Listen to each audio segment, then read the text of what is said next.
الرجيم من حمزه ونفخه ونفسه بسم الله الرحمن الرحيم إن عدة الشهور عند الله 12 شهرا في كتاب الله يوم خلق السماوات والأرض منها 4 حرم ذلك الدين القيم فلا تظلموا فيهن أنفسكم وقال الله في مقام آخر قل لن يصيبنا إلا ما كتب الله لنا هو مولانا وعلى الله فليتوكل المؤمنون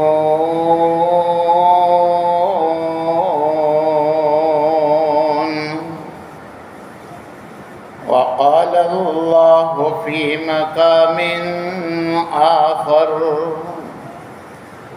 وإن يمسسك الله بضر فلا كاشف له إلا هو وإن يردك بخير فلا راد لفضله يصيب به من يشاء من عباده وهو الغفور الرحيم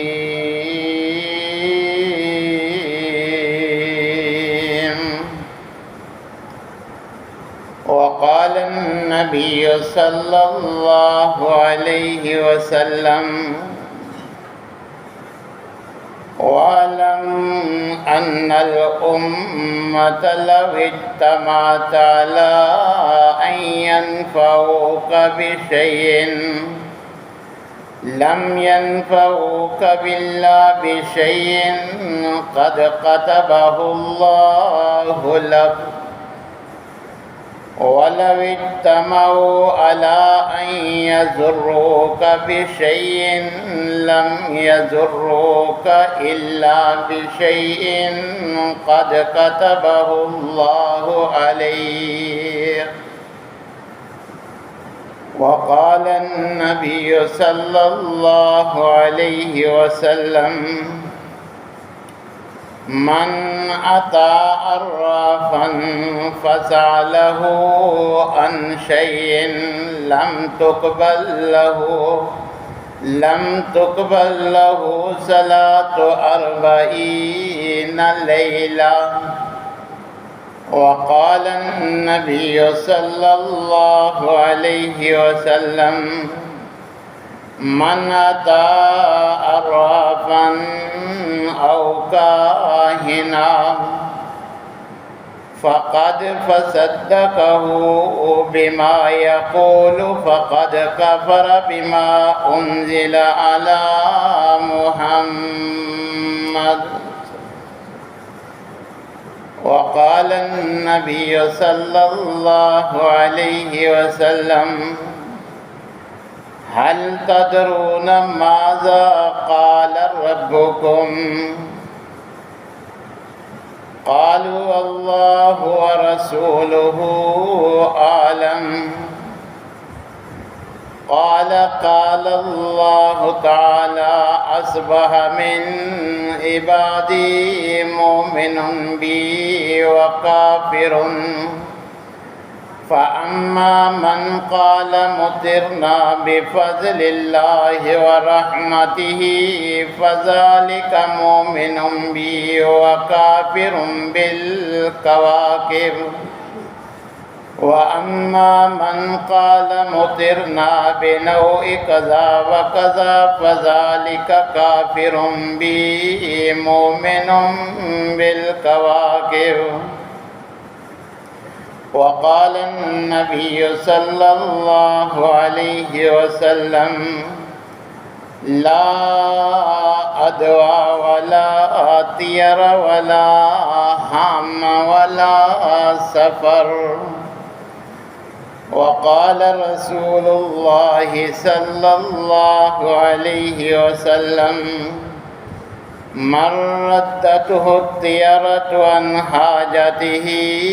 فقد أشرك. تمام قسم کی تعریفات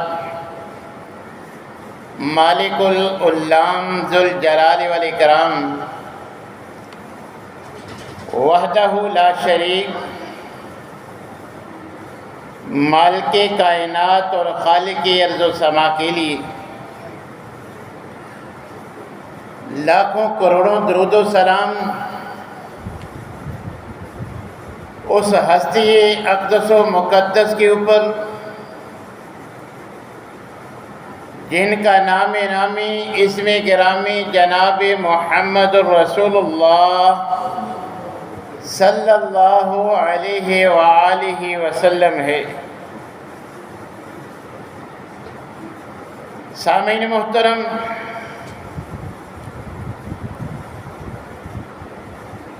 ہم سب یہ قطعی عقیدہ رکھتے ہیں کہ نفع اور نقصان کا مالک اللہ احکم الحاکمین ہے، مگر اس کے باوجود غیروں کے دیکھا دیکھی اسلام سے دوری کی بنا ہم بھی غیر مسلموں کی طرح جن چیزوں سے وہ بدشگونی لیتے ہیں ان سے آج مسلمان بھی بدشگونی لیتے ہوئے نظر آتے ہیں۔ جو عقائد و نظریات ان لوگوں کے ذہنوں میں پائے جاتے ہیں، ان کی فلمیں اور ڈرامے دیکھنے کے سبب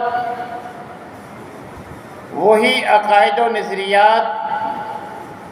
وہی توہمات آج ہمارے معاشرے میں بھی موجود ہیں۔ یاد رکھیے، کسی چیز سے بدشگونی لینا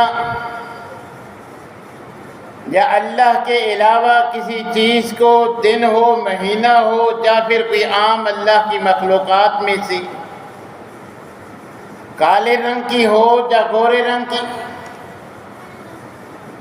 کسی چیز سے بدشگونی لینا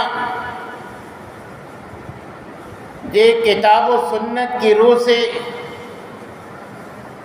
اللہ تبارک و تعالیٰ کے ساتھ شرک ہے۔ جب نفع اور نقصان کا مالک اللہ ہے، خود اللہ احکم الحاکمین نے اس کی وضاحت قرآن میں فرما دی ہے کہ اے پیغمبر صلی اللہ علیہ وسلم، آپ میرے بندوں کو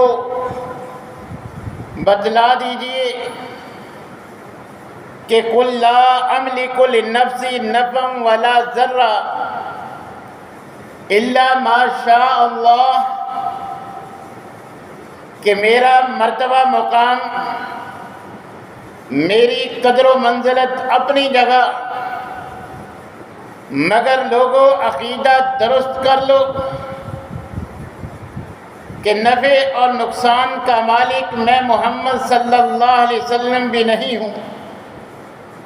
نہ میں کسی کو اللہ کی اجازت اور قدرت کے بغیر کوئی نفع پہنچا سکتا ہوں، نہ کوئی نقصان۔ اور کہیں اللہ تبارک و تعالیٰ یوں فرماتے ہیں وَإِن يَمْسَسْكَ اللَّهُ بِضُرٍّ فَلَا كَاشِفَ لَهُ إِلَّا هُوَ۔ حقیقت یہ ہے میں اللہ احکم الحاکمین تمہیں حقیقت یہی بیان کر رہا ہوں کہ اگر میں کسی کو نقصان پہنچانا چاہوں تو دنیا کی کوئی طاقت، کوئی نیک سے نیک انسان بھی، بلکہ سارے نیک انسان مل کر بھی میرے اس پہنچنے والے نقصان سے تمہیں نہیں بچا سکتے۔ اگر تمہیں کوئی نقصان سے بچا سکتا ہے تو میں اللہ ہی کی ذات ہوں۔ میں اگر نقصان کا ارادہ رکھتا ہوں تو کوئی طاقت بھی تمہیں میرے اس نقصان پہنچنے سے نہیں بچا سکتی۔ وَإِن يُرِدْكَ بِخَيْرٍ، اور اگر میں کسی سے بھلائی کا ارادہ کروں، کسی کو بھلائی دینا چاہوں، فَلَا رَادَّ لِفَضْلِهِ يُصِيبُ بِهِ مَن يَشَاءُ مِنْ عِبَادِهِ، میں اپنے بندوں میں سے کسی کو اپنے فضل سے نوازنا چاہوں تو کوئی ایک تو دور کی بات سب مل کر بھی اسے اس بلائی سے، اس فضل سے محروم نہیں کر سکتے جس کو میں فضل سے نوازنا چاہوں۔ وَهُوَ الْغَفُورُ الرَّحِيمُ، اور ان صفات کے ساتھ ساتھ میں معاف کرنے والا اور رحم فرمانے والا بھی ہوں۔ یہی عقیدہ اور نظریہ نبی کریم علیہ السلام نے ہمیں اپنانے کا حکم دیا۔ نبی کریم علیہ السلام صحابی سے مخاطب ہو کے فرماتے ہیں وَعْلَمْ، کہ اچھی طرح جان لے، ذہن میں، دل و دماغ میں یہ بات بٹھا لے اور پختگی کے ساتھ اپنا یہ عقیدہ بنا کہ ان الامت لو اجتمعت علی ان ينفعوک بشیء، کہ اگر ساری کی ساری انسانیت، پوری کی پوری امت، یہ سب اکٹھے ہو کر تمہیں کوئی نفع پہنچانا چاہیں، لم ينفعوک، ساری امت مل کر بھی، سارے انسان مل کر بھی تمہیں کوئی نفع نہیں پہنچا سکتے، الا بشیء قد کتبہ اللہ لک، تمہیں وہی نفع پہنچے گا جو اللہ نے تمہارے مقدر میں لکھا ہے۔ جو اللہ نے تمہارے مقدر میں لکھا نہیں، ساری امت مل کر بھی وہ نفع تمہیں پہنچانا چاہے وہ نفع نہیں پہنچا سکتی۔ جامع ترمذی کے الفاظ، اور فرمایا وَلَوِ اجْتَمَعُوا عَلَىٰ أَن يَضُرُّوكَ بِشَيْءٍ لَمْ يَضُرُّوكَ إِلَّا بِشَيْءٍ قَدْ كَتَبَهُ اللَّهُ عَلَيْكَ، اگر ساری انسانیت، ساری امت سب مل کر تمہیں نقصان پہنچانا چاہیں، جو نقصان اللہ نے تمہارے مقدر میں نہیں لکھا، ساری امت مل کر بھی تمہیں وہ نقصان نہیں پہنچا سکتی، کیونکہ اللہ کو منظور نہیں۔ لہذا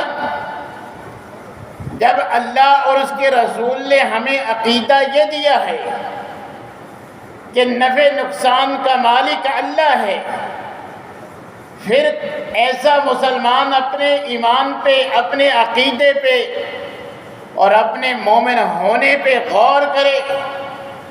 جو اللہ کی پیدا کی ہوئی کالے رنگ کی بلی کو آگے گزرنے سے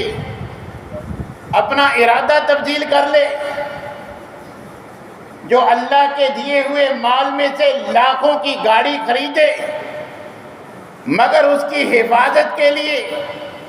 کالے رنگ کی کپڑے کی ٹاکیاں لٹکا کے یا چھوٹے بچے کا جوتا ساتھ باندھ کے کروڑوں کے مکان اور کوٹھی بنا کے اللہ کے دیے ہوئے مال میں سے اتنا خرچ کرنے کے بعد کوئی ہنڈیا اوپر رکھے، کوئی ایسی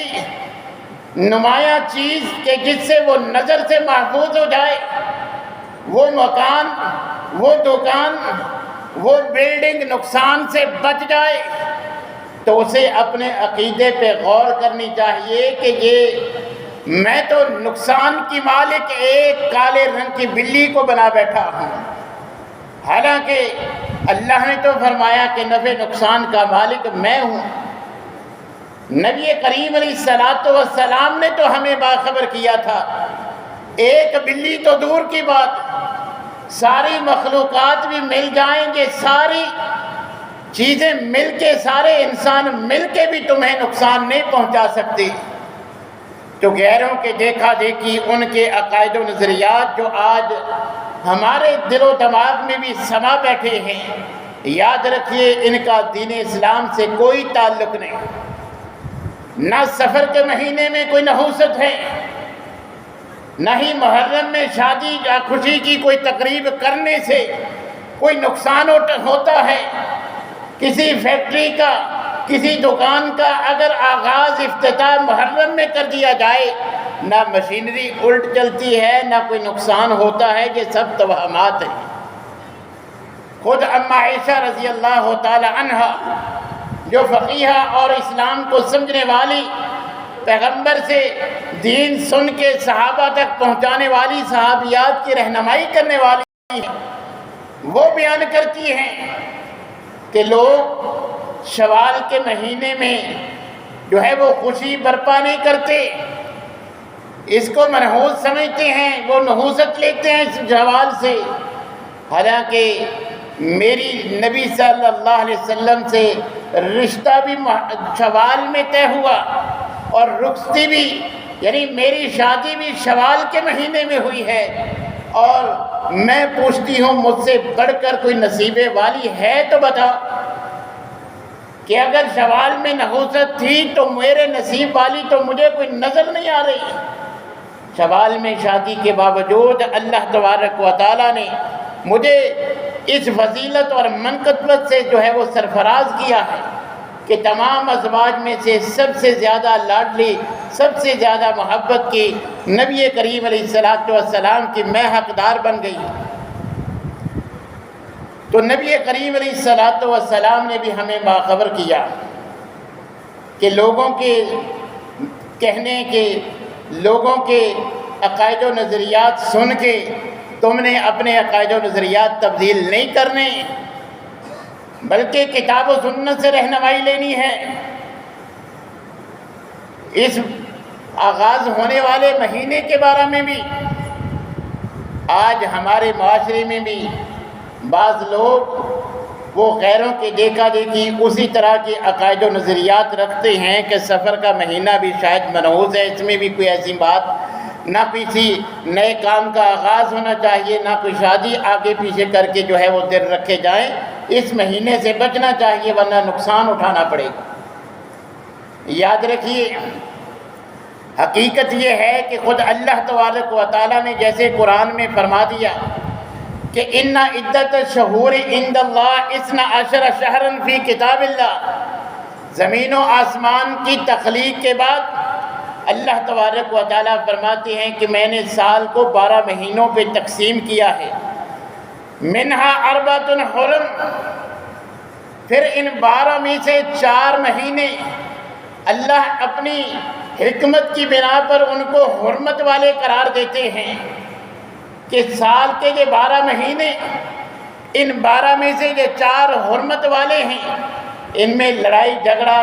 جنگ و جدال جو ہے وہ جائز نہیں ہے، ان کا تم نے احترام کرنا ہے۔ تو اللہ تبارک و تعالیٰ نے ذوالقعدہ، ذوالحجہ، محرم اور رجب یہ 4 مہینے حرمت والے بنائے، جن میں جنگ و جدال سے منع فرما دیا۔ اب 3 مہینے پیدر پہ ہیں، ذوالقعدہ، ذوالحجہ اور محرم، اور ان تینوں مہینوں میں لڑائی جھگڑے سے اللہ نے منع فرما دیا۔ عرب کے لوگ زمانہ جاہلیت میں بھی ان کی ان حرمت کا جو ہے وہ لحاظ رکھا کرتے تھے، مگر 2 طرح کی ناانصافیاں ان میں موجود تھیں۔ ایک تو یہ کہ جیسے اللہ نے قرآن میں بیان فرما دیا کہ عرب کے لوگ ان مہینوں کو حرمت والا تو جانتے تھے،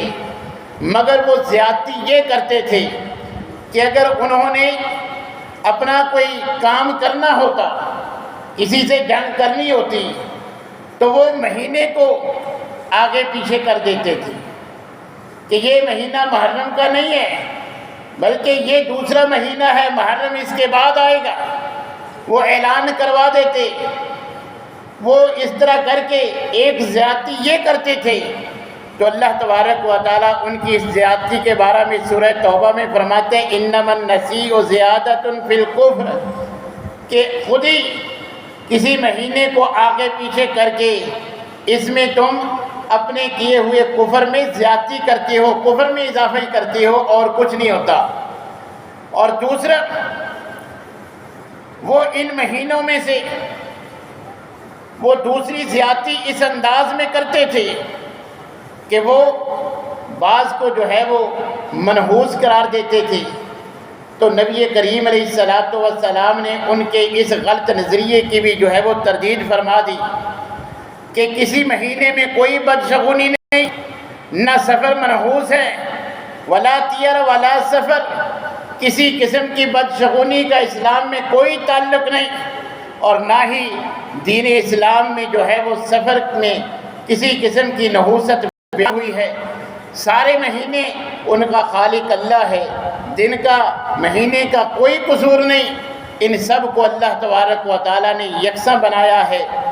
کسی کے ساتھ اگر کوئی ظلم زیادتی کوئی نقصان ہوتا ہے، اس میں دن یا مہینے کا جو ہے وہ کوئی قصور نہیں۔ اور اگر عقلی طور پر بھی دیکھا جائے تو پورے سال کے تمام ایام اور تمام مہینے، نہ کوئی مہینہ ایسا ہے، نہ کوئی ہفتہ ایسا ہے، نہ کوئی دن ایسا ہے کہ جس میں بڑے سے بڑے غم کے واقعات نہ ہوئے ہوں اور بڑے سے بڑے خوشی کے واقعات نہ ہوں۔ آپ اسی بات سے اندازہ لگائیں کہ انبیاء کی تعداد لاکھوں میں ہے اور سال میں صرف 365 دن ہیں، تو ایک دن میں جو ہے وہ کتنے ہزار جو ہے وہ انبیاء کی وفات کا دن بنتا ہے۔ اور اسی طرح طریقے اسلام میں آپ دیکھیں صحابہ کرام کی تعداد بھی لاکھوں میں ہے، تو ہر روز جو ہے وہ کتنوں کی شہادت بنتی ہے۔ تو ہر دن خوشی کے واقعات بھی ہوئے ہیں، غمی کے واقعات بھی ہوئے ہیں، ان میں نہ دنوں کا کمال ہے، نہ دنوں کا کوئی قصور ہے، نہ مہینوں کا کوئی کمال، نہ مہینوں کا کوئی قصور۔ سب کا خالق اللہ ہے۔ اللہ تبارک و تعالیٰ نے جو مجھے اور آپ کو نظریہ یہ دیا ہے کہ ان کا خالق میں ہوں، تم اگر کسی دن یا کسی مہینے کے بارے میں کوئی ایسی بات کرتے ہو، اس سے مجھے اذیت دینا ہے۔ آج آپ دیکھ لیں کہ کسی چیز میں کوئی عیب نکالے، کسی کا کوئی نقص اس کے مالک کو گوارا نہیں، کیونکہ حقیقت میں وہ قصور بنانے والے کا ہوتا ہے۔ آپ اگر کسی پنکھے میں کوئی قصور نکالیں گے، جس نے اس کو بنایا ہے وہ اس کی غلطی ہے۔ تو یہ دنوں کا خالق، مہینوں کا خالق اللہ ہے۔ اگر ہم کسی کو نحوست زدہ کہیں گے کہ نعوذ باللہ، اللہ ہمیں کمی آئے گی۔ تو اسی لیے تو اللہ تبارک و تعالیٰ فرماتے ہیں یؤذینی ابن آدم، کہ آدم کا بیٹا مجھے اذیت دیتا ہے۔ اذیت دینے کا، تکلیف پہنچانے کا انداز یہ ہے یسب الدہر، وہ زمانے کو گالی دیتا ہے۔ یہ دن یہ واقعہ پیش آیا، یہ بلیک ڈے ہو گیا۔ کسی پارٹی کے بارے میں جمعے کے دن 2-4 غلط فیصلے ہو گئے، من پسند فیصلے نہ ہوئے، وہ ان کے لیے جو ہے وہ جمعہ کا دن بھاری ہو گیا۔ کسی دن کوئی آرمی پبلک سکول پہ جو ہے وہ حملہ ہو جائے، بچوں کی شہادت ہو جائے، وہ ہر سال وہ بلیک ڈے کے طور پہ منایا جائے۔ تو اللہ تبارک و تعالیٰ فرماتے ہیں میرے پیدا کیے ہوئے دنوں اور مہینوں کو ابن آدم ان کے بارے میں ایسے نظریات رکھ کے مجھے اذیت دیتا ہے کہ وَأَنَا الدَّهْرُ، ان کو پیدا کرنے والا تو میں ہوں، جمعے کے دن کا خالق میں ہوں۔ اگر جمعے کا دن منحوس ہے تو میں نے اس میں یہ نحوست رکھی ہے، تو نقص اس میں نہیں بلکہ مجھ میں ہے، تم نے مجھے اذیت دی ہے۔ اسی لیے تو نبی کریم علیہ السلام نے وضاحت فرما دی کہ یہ سفر کے بارے میں یا دیگر چیزوں کے بارے میں جو نحوست کے لوگوں کے عقائد و نظریات ہیں، نبی کریم علیہ السلام نے فرمایا لا عدوى ولا طیر ولا حامہ ولا سفر۔ صحیح بخاری و مسلم کے الفاظ ہیں نبی کریم علیہ الصلوۃ والسلام نے فرمایا کوئی بیماری خود بخود متعدی نہیں، اگر اللہ کو منظور نہیں وہ دوسرے کو بیماری چھو بھی نہیں سکتی۔ اللہ نے جس کی تقدیر میں وہ بیماری لکھی ہے وہی اس کو چھو سکتی ہے۔ اور ساتھ فرمایا کہ کسی قسم کی بدشگونی کا دین اسلام سے کوئی تعلق نہیں۔ اور پرندوں کے بارے میں بھی جو فال کے طریقے ہیں یا غلط قسم کے توہمات ہیں کہ قاتل کی کھوپڑی اس میں سے کوئی الو نکلتا ہے، جانور نکلتا ہے، جب تک بدلہ نہ لیے جائے وہ آوازیں کستا رہتا ہے، وویلا کرتا رہتا ہے کہ اس کے جو ہے وہ مقتول کو قتل کیا جائے، اس کا بدلہ لیا جائے۔ جب تک بدلہ نہیں لیا جاتا وہ پکارتا رہتا ہے مجھے پانی پلاؤ، مجھے پانی پلاؤ۔ اور اسی سے ملتی جلتی آج ہمارے معاشرے میں بھی جانوروں کے بارے میں بدشگونیاں ہیں۔ اگر منڈیر پہ کبا بول جائے تو مہمان آئیں گے، کھانا بناتے ہوئے، روٹی پکاتے ہوئے اگر جو ہے وہ آٹا جو ہے وہ ہاتھ سے گر جائے، اسی طرح اگر جو ہے وہ ہاتھ پہ کھجلی ہو جائے اب دولت آئے گی، چھینک آ جائے تو کوئی یاد کر رہا ہے، صبح صبح ادھار والا گھاک آ جائے تو سارے دن جو ہے وہ بے برکتہ گزرے گا۔ اس طرح کی دیگر جو ہے اس سے ملتی جلتی آج بھی توہمانہ رسومات، عقائد و نظریات ہمارے اندر موجود ہیں۔ تو نبی کریم علیہ الصلوۃ والسلام زبان رسالت سے فرماتے ہیں ان کا دین سے کوئی تعلق نہیں، اور نہ ہی ولا سفر کے مہینے میں بھی کوئی نحوست نہیں ہے۔ اس میں کاروبار کرنے والے کو نقصان نہیں ہوگا، شادی والے کی طلاق نہیں ہوگی، اللہ ہی اس کا خالق ہے جیسے دیگر مہینوں کا خالق اللہ ہے۔ اور نبی کریم علیہ الصلوۃ والسلام نے سختی کے ساتھ اس کی قباحت بیان کرتے ہوئے فرمایا من رد الطیر عن حاجتہ فقد اشرک، کہ کالی بلی کو راستہ کاٹ دے تو اس ارادے کو ترک کر دینا، سفر سے رک جانا، یا اس طرح کی جو ہے وہ دیگر کاموں میں کوئی نحوست لے کے وہ کام کرنا چھوڑ دینا، یہ کوئی معمولی بات نہیں۔ نبی کریم علیہ الصلوۃ والسلام نے فرمایا مسند احمد کے الفاظ کہ جس نے کسی ایسی بدشگونی والے کام کو دیکھ کر ذہن میں یہ سوچ کے کہ اب میری خیر نہیں، میرے لیے فائدہ نہیں، نقصان ہوگا، اس کام سے وہ رک گیا تو نبی کریم علیہ الصلوۃ والسلام نے فرمایا اس نے شرک کیا۔ کہ بلی رنگ کالا ہو اور ہو آگے سے گزرنے سے ہمارا نقصان نہیں کر سکتی، کیونکہ ہمارا تو عقیدہ ہے ساری بلیاں، ساری کائنات، ساری مخلوقات مل کر بھی اگر اللہ ہمیں نقصان نہیں پہنچانا چاہتا تو سب مل کے بھی ہمیں نقصان نہیں پہنچاتے۔ تو یہ غیروں کے جو ہے وہ رسوم و رواج، ان کے توہمات آج ہمارے اندر موجود ہیں۔ اسی طرح بچے کی ولادت کے اوپر بھی کوئی چھری چاقو، کوئی لوہے کی چیز اس کے پاس رکھنا، وہی جو کالے ٹیکے کا رواج ہے۔ آج گاڑی کو نظر بچانے سے ہم جو ہے وہ کالی ٹیپ کا استعمال کر لیتے ہیں، یا پھر کالے رنگ کے جو ہے وہ کپڑے ساتھ باندھ لیتے ہیں۔ مائیں جو ہیں مسلمان ہیں، ٹکا تو نہیں لا سکتی، وہ تو ان کے مشابہ ہے، مگر وہ سرما ڈالتے ہوئے اس کو جو ہے وہ بڑھا دیتی ہیں تاکہ یہ نظر سے محفوظ ہو جائے۔ یاد رکھیے گاڑی لاکھوں کی ہو، کروڑوں کی ہو، یہ کالی ٹیپ اس کو نہ نظر بد سے بچا سکتی ہے، نہ جادو سے بچا سکتی ہے، نہ نقصان سے بچا سکتی ہے۔ اگر نقصان سے بچنا ہے، جو اذکار پیغمبر نے فرمائے ہیں وہ ان کی 100% گارنٹی ہے کہ آپ حادثات سے بچیں گے، نقصان سے بچیں گے، اللہ آپ کی حفاظت فرمائیں گے۔ یہ سارے جو توہمات جو ہم کرتے ہیں کہ کوٹھی کے اوپر ہنڈیا رکھنے سے یا اس طرح گاڑی کے ساتھ چھوٹا جوتا باندھ لینے سے حادثات سے بچ جائیں گے، نقصان سے بچ جائیں گے، اس کی کوئی گارنٹی نہیں۔ اور اس بات کی پکی گارنٹی ہے کہ ایسا کرنا یہ صریح شرک ہے، کتاب و سنت کے صریح خلاف ہے، اور اللہ تبارک و تعالیٰ اس کی سزا دنیا میں بھی دے سکتی ہیں، اور آخرت میں بھی تو اللہ تبارک و تعالیٰ نے شرک کو سخت ترین جو ہے وہ گناہ قرار دیا ہے۔ تو اس لیے سفر کے بارے میں بھی نبی کریم علیہ الصلوۃ والسلام نے وضاحت فرما دی کہ یہ جو جس مہینے کا بھی چند دن بعد آغاز ہونے والا ہے اس میں کوئی نحوست نہیں، نہ عورت میں نحوست ہے، نہ اسی طرح دیگر کسی چیز میں نحوست ہے، سب کا خالق اللہ ہے۔ اللہ تبارک و تعالیٰ ہی نفع نقصان کے مالک ہیں، جس کو اللہ نفع دینا چاہیں ساری انسانیت اس نفع سے اس کو دور کرنا چاہے نہیں کر سکتی، اس کو وہ نفع ضرور پہنچے گا۔ جس کو اللہ نقصان پہنچانا چاہیں، جس کے مقدر میں نقصان لکھا ہو، ساری انسانیت مل کے اس سے نہیں بچا سکتی، کیونکہ اللہ نے اس کی تقدیر میں لکھ دیا ہے۔ ہاں، کتاب و سنت میں اسباب موجود ہیں، اعمال موجود ہیں نقصان سے بچنے کے لیے، پہلے بھی اس سے بچاؤ کے لیے تحفظ کے طور پر بھی مسنون اذکار موجود ہیں، دعا موجود ہے کہ اگر آپ حادثات سے بچنا چاہتے ہیں صبح و شام کے اذکار کریں گے، اللہ بچا لے گا۔ اللہ سے دعائیں کرتے رہیں، اللہ زندگی میں آنے والے نقصانات سے بچائے رکھے گا۔ اگر ہم اذکار کریں گے تو اس کی 100% گارنٹی ہے کہ نقصان سے بچ جائیں گے۔ اسی طرح نظر بد سے بچنا چاہتے ہیں، جادو جنات سے بچنا چاہتے ہیں، تو نبی کریم علیہ السلام نے وضاحت فرما دی ہے، مسنون اذکار موجود ہیں، ان کو پہلے اگر استعمال کریں گے محفوظ رہیں گے۔ اگر سستی کی،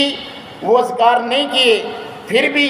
اگر ان کا شکار ہو جاتی ہیں تو پھر علاج کے صورت میں بھی اذکار موجود ہیں۔ یہ ہندوانہ توہمات، اس قسم کے عقائد و نظریات کو ترک کر کے کتاب و سنت کی طرف پلٹیے، اپنی حفاظت ان توہمانہ طریقوں کی بجائے مسنون اذکار کے ساتھ کیجیے۔ گھر سے نکلنے کی دعا یاد کیجیے، گیٹ پہ لکھ کے لگوا لیجیے، سفر پہ نکلیں سفر کی مسنون دعائیں پڑھیں۔ نبی صلی اللہ علیہ وسلم نے گارنٹی دی ہے، میرا اور آپ کا 100% ایمان ہے کہ حادثے سے انشاءاللہ محفوظ رہیں گے، اللہ بحفاظت گھر لائے گا، نظر سے بھی بچیں گے، جادو جنات سے بچیں گے۔ یہ سارے جتنے بھی توہمانہ رسومات ہیں، یہ ہندوانہ جو بھی عقائد و نظریات ہیں، ان کا دین سے کوئی تعلق نہیں۔ یہ کینسر کی طرح ہمارے ایمان کو جو ہے وہ ختم کر دیں گے، ہمیں جنت سے محروم کر کے جہنم کے راستے پہ چلا دیں گے۔ تو اگر ہم بچنا چاہتے ہیں، صبح و شام کے اذکار یاد کریں، اللہ سے ہر وقت دعائیں مانگتے رہیں، ذکر اللہ زبان پہ جاری رکھیں۔ انشاءاللہ نہ کوئی سفر میں نقصان ہوگا،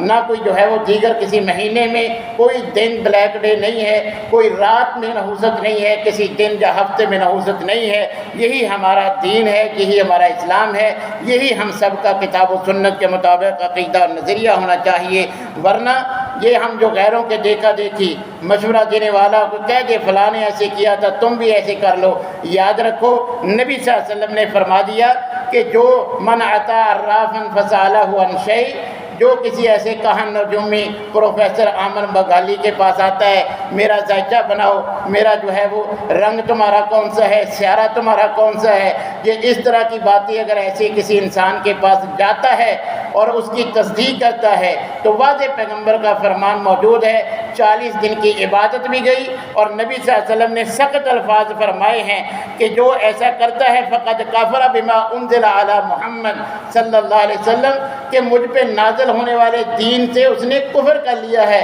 وہ کفر کر بیٹھا ہے۔ کسی کے پاس جا کے اپنا حال، اپنا ہاتھ دکھا کے کہ یہ ہفتہ میرا کیسا گزرے گا، اس مہینے میں شادی کروں نہ کروں، میرا جو ہے وہ سیارہ کیسا ہے، اس کے جو ہے وہ حوال بتلاؤ، یہ کام کوئی معمولی نہیں ہے۔ آج سوشل میڈیا پہ، اخبار، جرائد و رسائل پہ لوگ یہ کام اپنا بزنس بنا کے بیٹھے ہیں۔ استخارے کا بھی یہی ڈرامہ رچایا جاتا ہے جس کا دین اسلام سے کوئی تعلق نہیں۔ ہمیں ایسے تو اسلام کے، ہمارے دین کے، ہمارے عقائد و نظریات کے دشمن ہیں، ان سے مکمل جو ہے وہ بچ کے رہنا چاہیے۔ اللہ تبارک و تعالی ہم سب کی حفاظت فرمائے۔ وآخر دعوانا